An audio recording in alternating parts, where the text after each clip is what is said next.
is that white people that never lived around black people don't understand what black people actually go through. We're discriminated against. They hate us.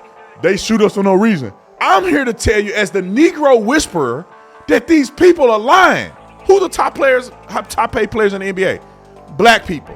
Who the top paid players in the United States track team? Black people.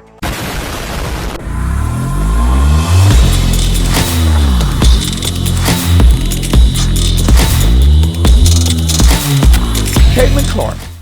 Okay, Nicholas, let's show him Caitlin Clark real quick. Nick said it's one day it's gonna be his girlfriend, and he said the same day that she become his girlfriend, hell froze over. But maybe one day. She is pretty good looking when she dress up and put a little stuff on. When she ain't dressed up, boy, she look like her brother. I don't even know if she got a brother. She look like her daddy now. But when she dress up, man, she kind of good looking. Man. She kind of so basic. She kind of cute. Have you ever seen a girl like that? You like, she just so. But Nick told me before we came on the show that she went woke. I have not watched this clip, so you guys are gonna watch this clip with me. Should I pray before this? Because I really like Caitlin Clark. I thought she was a rock star.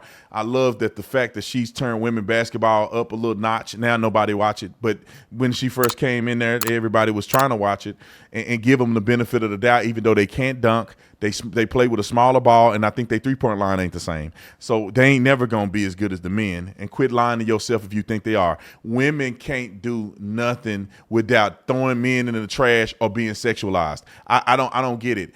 Why can't you just be the WNBA and do well and work on your own merits? Instead, you got to bite the hand that feeds you. You think you can compare yourself to a league that subsidizes y'all every year to the tunes of millions of dollars. And then y'all can't dunk. Your game is trash. In comparison, you guys are like watching a JV team play in high school. To be quite honest, y'all just bigger and got booties and stuff. But other than that, you ain't that entertaining. But yet you can't just accept that. You have to drag me in through the mud who gave you an opportunity in the first place. I don't know why women do that. Roll the clip. I feel like so much has happened over the course of last year from when I started my last college season. Hold on. And go back, Nick. No, go back to that when she in that chair. I feel like so much has happened over the course of last year. Now, I got a wife and I'm happy. She fine in that one. That's what Nick told me. That wasn't my opinion. Nick told me she was fine in that chair right there. If you're a man who wants to live a long and happy life, these are the things you don't say to your wife. What she look like? 1 to 10, Nick. Nick said a 15. You going straight. Let me pray for him. Roll the clip. Cheer from when I started my last college season and not knowing if that would actually be my last season, whether I was deciding to come back to college or turn pro, and now sitting here like I'm done with my first professional season and so much has happened. And whether it was, making the national championship game or getting the Fever back to the playoffs since 2016, there's just a lot to be proud of. And it all happened so fast, like it's hard to appreciate in the moment and kind of understand in the moment, but it's been fun to reflect on. Good so far, right?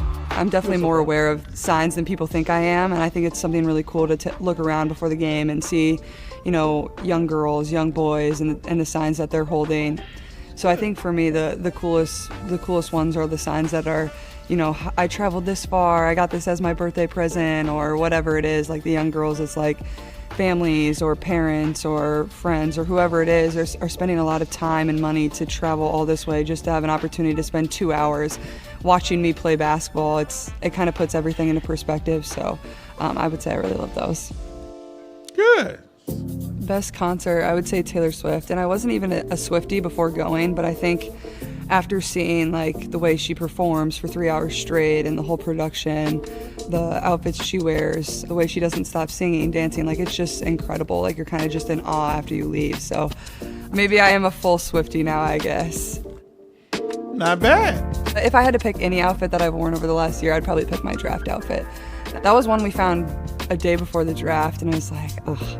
They actually didn't, I'm pretty sure they didn't have that set, the jacket and the skirt in the United States anywhere else. So we're like, obviously we have to wear this. And then Prada hadn't dressed anybody, men or women, for the WNBA or NBA. So it was like pretty exciting. See, Nick was hating on her. I thought she sounded good. Nick, you got another clip? Let me see what you sent me, Nick, because he didn't. That clip looked good. She was sounding good. I still like her. She's still good. She sound cool. Says, I want to say I've earned every single thing, but as a white person, there is privilege. She said in a timepiece. A lot of these players in the league have been really good and have been black players. The league has kind of been built on them. The more we can appreciate that, highlight that, talk about that, and then continue to continue to have brands and companies invest in those players that have made the league incredible, I think it is very important. I have to continue to try to change that. The more that we can elevate black women, that's going to be a beautiful thing. Now, Nick made it seem like she went super woke. I think that what she said has a little bit of influence because she's young and she don't really know what's going on. You know what I mean? She young. Her exposure and experience is going to Iowa, and then she went to a team full of lesbians. So I think that she's getting encouraged or seeing it from a perspective from black people and not really black people who are willing to tell her the truth. Let me just give y'all some info real quick. This is what happens to white people that don't know black conservative people, is that white people that never lived around black people don't understand what black people actually go through. So when they have their first exposure to black people who are saying, we're discriminated against, they hate us, they shoot us for no reason, I don't have no real opportunities in America. See? And then the white people who never experienced or being around black people, they don't have anything else to go off of. So they believe them. But I'm here to tell you as the Negro whisperer that these people are lying. I've been black my whole life. I've had multiple different experiences. I grew up in the inner city. I grew up in middle class America. And then as an adult, obviously, I've been lived in all spectrums of America. Man, black people ain't got it bad in America like that. Hey, man, we ain't being discriminated against. The WNBA been paying these black women well, and they trash. They getting subsidized by the NBA, and they paying them well. Well, you think the NBA is racist? Who the top paid players in the NBA? Black people. Who the top paid players in the United States track team? Black people. NBA, MLB. Well, MLB got the Dominicans and stuff. They look black, but they actually Mexicans. So they speak Spanish. I saw some dudes on the MLB team.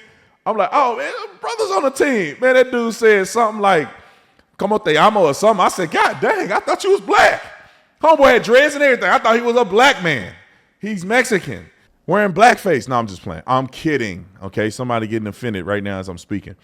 But that's pretty much what happens. The black people that white people who never been around black people get exposed to is the liars, the deceivers, the one who play the victim every day. Man, ain't nobody discriminate against y'all. Y'all really shouldn't even have a league. But y'all have a league because the black men are making the money to subsidize a female black league full of ugly lesbians. Most of them are ugly. I ain't gonna even lie. But hey, you ain't gotta be cute to play basketball. Just admit it. Y'all ain't easy. Y'all hard on the eyes. It ain't easy on the eyes. Caitlin Clark is easy on the eyes. Angel Reese easy on the eyes. But is having this minor skill worth being so unattractive? That's for the fan to decide. Yay! There's a couple other easy on the eyes. That's why y'all getting attention. And I'll say this, and I'm not trying to be funny or nothing, but if they ran around with thongs on, they ratings would be just as good as the NBA players. Some people think I'm crazy. They made a video about me saying I was crazy by saying this. Every female sport that's incredibly popular is sexualized. Every female sport is sexualized to a certain degree. Only reason basketball is not sexualized because it's a bunch of lesbian women. If it was a bunch of straight women, it'd be sexualized. I can almost guarantee you that more people will watch women lingerie football than watch women actually play football. I put my life on it. Nobody's gonna watch women play football, but they'll watch women's lingerie football. I remember somebody told me there was a thing. I said, ain't a thing. I saw women playing lingerie football and it blew my socks off. First of all, they were good looking and they were hitting. I was like, how y'all hitting like that? Y'all ain't got real pads on. That was entertaining. Look at tennis. Women have skirts on. Look at volleyball. They got beach volleyball. They literally wear a thong playing beach volleyball. But the guys don't dress like that. Look at tennis. The guys don't dress provocatively. Go to the gym anywhere in America. They sexualize women. Look at any of the commercials. Look at the cheerleaders. It's all sexualized. Women's sports wouldn't be anything if they didn't sexualize it to a certain degree. I'm telling you. Because who's watching it? Men. And men are dirty, nasty little dogs. With the, you ain't gonna say that. Y'all know the dog when they get excited. And that's what men are. Men are the little dogs that can't help themselves. They'll buy a beer if a girl got her breasts out in a beer commercial. I'll buy the beer because you look at her. That's how silly. Nick said he did that before. Don't tell nobody else though, Nick. But that's how men operate, man. I'm just keeping it 100. That's why they use women in commercials. That's why they use women to sell beer and to sell anything. Golf is another thing. I'm flipping through. I ended up getting on a channel where a guy was doing golf because I need to learn how to play golf. And I'm like, let me just watch kind of what golf look like. And, you know, you scroll through because it feeds you other golf players. Why when I get to the woman, she got a pantyhose on, or not, she got underwear on, and she swing the thing and her booty cheeks do like this after she swing it. Like, what does that got to do with golf? Why can't you wear spandex under that? You really got your booty cheeks popping on a golf stroke? Why you got to be sexualized? I was showing my wife this yesterday, and I'm going to get to the news again. I was showing my wife this yesterday. I said, baby, look at my feed. Because when I see nasty women on there, or women that dress provocatively, I click it and I put not interested. Therefore, it's not supposed to feed you that stuff anymore. I put not interested, not interested. I was showing my wife, I said, baby, look at my feed. I'm looking at chicken. I'm looking at that dude deep frying that, he baptizing that chicken. And I'm looking at them doing ribeyes on the barbecue grill. And I'm scrolling, and it's a woman with a thing like this. I say, how do y'all sending that to me? In front of my wife, I said, not interested, not interested, not interested. Still sending it to you. They feed men that the sexualized propaganda, and women are going all in. And I'll say this, and I'm going to get to the next story. That's why a woman made $40 million on OnlyFans. I'm jealous a little bit. I ain't going to even lie. But I'd rather go to heaven than get a lot of money. But I'm kind of jealous. She just pulled what her mama gave her out there on the internet and made $43 million. And then she says she a Christian and a virgin. That's like believing in Bigfoot. All right, let me go home.